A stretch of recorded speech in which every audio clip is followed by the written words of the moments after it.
ஊவா மாகாணம் என்பது விவசாயத்துறைக்கு பிரசித்தி பெற்ற மாகாணம் ஒன்றாகும். இங்கு பல்வேறு வகையான பயிர்கள் சிறப்பாக பயிரிடப்பட்டு வருகின்றன.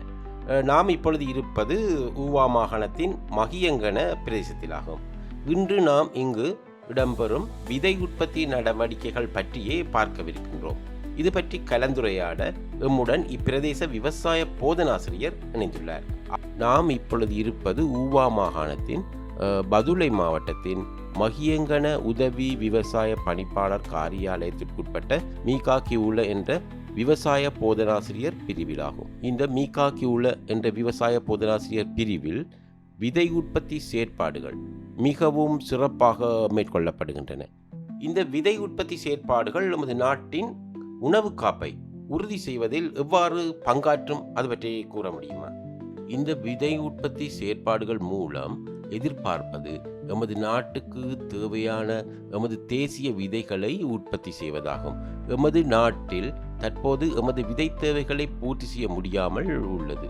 அதற்கு தீர்வாக எமது ஊவா மாகாணத்தில் உதவி மற்றும் பிரதி விவசாய பணிப்பாளர் காரியாலயங்களை இணைத்து கொண்டு இந்த விதை உற்பத்தி வேலை திட்டத்தை கடந்த வருடம் நாம் ஆரம்பித்தோம். நாம் முதலில் எமது நாட்டுக்கு தேவையான பொருத்தமான விதைகள் பற்றி ஆராய்ந்து கலந்துரையாடியே இந்த வேலை திட்டத்தை வடிவமைத்தோம். இந்த வேலை திட்டத்தில் எமது பிரதான நோக்கமாக அமைந்தது எமது நாட்டுக்கு தேவையான எமது தேசிய விதை உற்பத்தி வர்க்கங்களின் உற்பத்தியாகும். விசேடமாக புடோல், வெண்டி போன்ற விதைகளின் உற்பத்தியாகும். நாம் எதிர்காலத்தில் பீர்க்கு போன்ற விதைகளையும் உற்பத்தி செய்ய எண்ணியுள்ளோம். இதற்காக நாம் எமது விவசாயிகளை இணைத்து கொண்டு எமது நாட்டுக்கு பொருத்தமான மிகவும் தரமான விதைகளை உற்பத்தி செய்து அவர்களது செய்கை நடவடிக்கைகளுக்காக பெற்றுக் கொடுத்து அவர்களது விளைச்சலையும் வருவாயையும் உயர்த்துவதே எமது நோக்கமாகும். நாம் இந்த வேலை திட்டத்தை ஆரம்பிக்கும் போது எமக்கு எழுந்த பாரிய பிரச்சனை தான் எமக்கு இந்த நடவடிக்கைகளுக்காக விவசாயிகளை தெரிவு செய்வது. இந்த விதை உற்பத்தி செயற்பாடு என்பது சாதாரண செய்கையிலிருந்து வேறுபட்டது. மிகவும் கவனமாக செய்கை நடவடிக்கைகளை நாம் இதற்காக மேற்கொள்ள வேண்டும். நாம் அதற்காக அதிகம் ஆராய்ந்து சிறந்த விவசாயி ஒருவரை நாம் தெரிவு செய்தோம். அவர் மிகவும் சிறந்த முறையில் முன்பிருந்த விவசாய நடவடிக்கைகளை மேற்கொண்டவர். அவர் எமது விவசாய திணைக்களத்துடன் இணைந்து எமது வழிகாட்டல்களை முறையாக அவரது செய்கையில் பின்பற்றும் ஒருவர். அவர்தான் எமது சாணக்க அவர்கள்.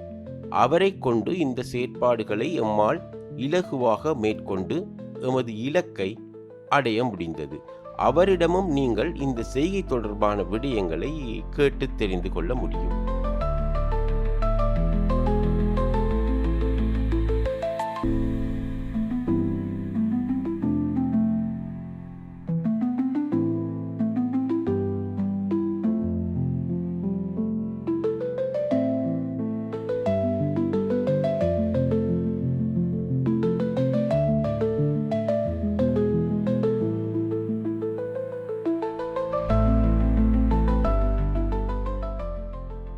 எம்முடன் இளம் துடிப்பான விவசாயி ஒருவர் இணைந்துள்ளார். உண்மையில் ஒரு சிறந்த தொழில் முனைவோர் எனவும் கூற முடியும். நீங்கள் எவ்வாறு இந்த வேலை திட்டத்துடன் இணைந்தீர்கள் என கூற முடியுமா?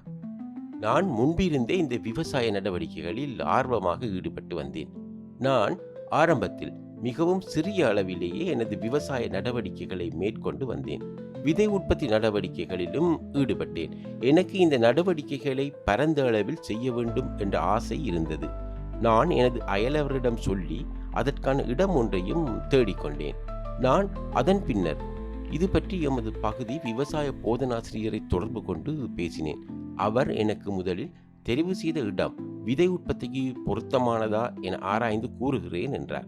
அதன் பின்னர் பொருத்தமான இடம் என உறுதிப்படுத்திய பின்னர் தான் நான் செய்கையை ஆரம்பித்தேன். நான் முதலாவதாக புடோல் விதை உற்பத்தியை ஆரம்பித்தேன். அதன் பின்னர் எனக்கு விவசாய போதனாசிரியர் மேலும் ஒரு இடத்தையும் தேடித்தந்து வெண்டி விதை உற்பத்தியையும் மேற்கொள்ள வைத்தார். நான் மேலும் சோளச் செய்கையிலும் ஈடுபடுகின்றேன். எனக்கு இதற்கான ஆலோசனைகளையும் வழிகாட்டல்களையும் எமது விவசாய திணைக்களம் வழங்குகின்றது. அவர்களது சிறந்த வழிகாட்டல்களினூடுதான் நான் இந்த நிலையை அடைந்துள்ளேன்.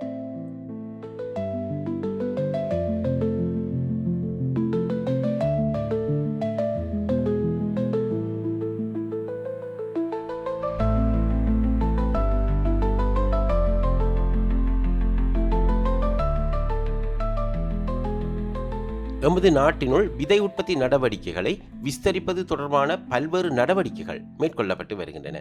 அதேபோல் பதுளை மாவட்டத்திலும் இந்த விதை உற்பத்தி செயற்பாடுகள் எவ்வாறு இடம்பெறுகின்றன, நாட்டின் விதை தேவையை பூர்த்தி செய்வதில் உங்களது பங்களிப்பு என்ன என்பது பற்றி கூற முடியுமா? நாம் ஊவா மாகாண விவசாய திணைக்களத்தின் கீழ் பதுளை பிரதி விவசாய பணிப்பாளர் காரியாலயத்தினூடு பல்வேறு விதை மற்றும் நடுகை பொருள் உற்பத்தி வேலை திட்டங்கள் மேற்கொள்ளப்பட்டு வருகின்றன. அதில் ஒன்றுதான் இந்த விதை உற்பத்தி வேலை திட்டம். அதிலும் விசேடமாக நாம் இவரிடம் மரக்கறி பயிர் விதைகளை உற்பத்தி செய்யும் வேலை திட்டம் ஒன்றை ஆரம்பித்தோம்.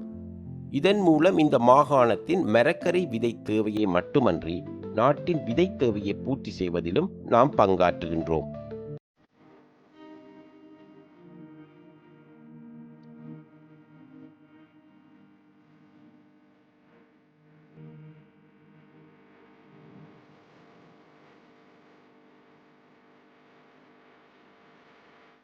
சாணக்க அவர்களின் செய்கை அறுவடைக்கு தயாரான நிலையில் தற்போது காணப்படுகின்றது. உண்மையில் இந்த விதை உற்பத்தி செயற்பாடுகள் அறுவடை நிலை என்பது மிகவும் முக்கியமானது ஒன்றாகும். இந்த அறுவடை நடவடிக்கை பற்றி நமக்கு கூற முடியுமா?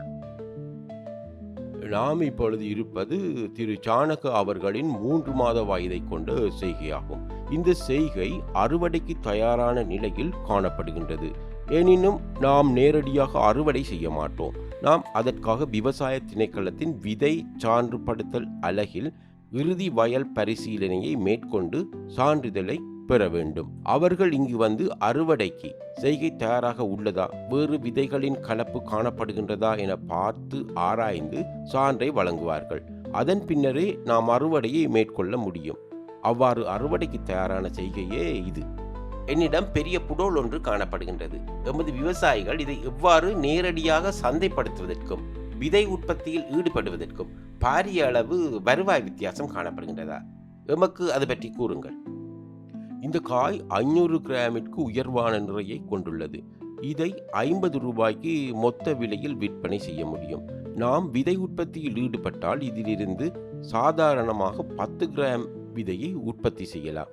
இன்று 10 கிராம் விதையின் விலை 130 ரூபாய் வரை காணப்படுகிறது. அது மாத்திரமன்றி இங்கு மொத்தமாக அறுவடையை சந்தைப்படுத்த வேண்டுமானால் எமக்கு அதிகளவு போக்குவரத்து செலவும் ஏற்படும். நாம் இந்த காயை இவ்வாறே சந்தைப்படுத்தும் போது அறுவடைக்கு பின்னான இழப்பும் காணப்படும். அது மாத்திரமன்றி சந்தையில் விலைத்தளம்பலும் காணப்படும். எனவே எமக்கு சரியான வருவாயை எதிர்வு கூறுவது கடினம். எனவே இவர்களுக்கு நேரடியாக இவற்றை சந்தைப்படுத்துவதில் அதிக வருவாயை பெற முடியாது. எனினும் நாம் விதை உற்பத்தி நடவடிக்கைகளில் ஈடுபடுவதன் மூலம் நாம் அதிக வருவாயை பெற்றுக்கொள்ள முடியும். நாம் ஏக்கர் ஒன்றிலிருந்து 130 கிலோகிராம் வரை அறுவடையை பெற்றுக்கொள்ள முடியும். இதன் மூலம் 14 லட்சம் வரை வருவாயை பெற்றுக்கொள்ள முடியும். இதன் மூலம் இவருக்கு இலகுவாக அதிக வருமானத்தை பெற முடியும். இதற்கான ஆலோசனைகளையும் சந்தைப்படுத்தல் வழிகளையும் விவசாய திணைக்களம் வழங்குகின்றது.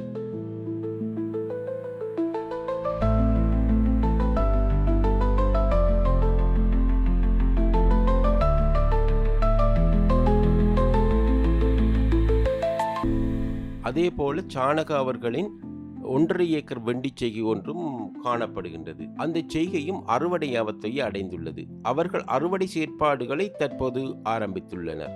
அவர் அச்செய்கையிலிருந்து 300 கிலோகிராம் வரையான விதை அறுவடையை எதிர்பார்க்கின்றார். விவசாய திணைக்களம் சான்றுபடுத்தப்பட்ட வெண்டி விதை கிலோ ஒன்றிற்கு 2000 ரூபாயை வழங்குகின்றது. எனவே இவருக்கு இதிலிருந்து 6 லட்சம் ரூபாய் வரை பெற்றுக்கொள்ள முடியும்.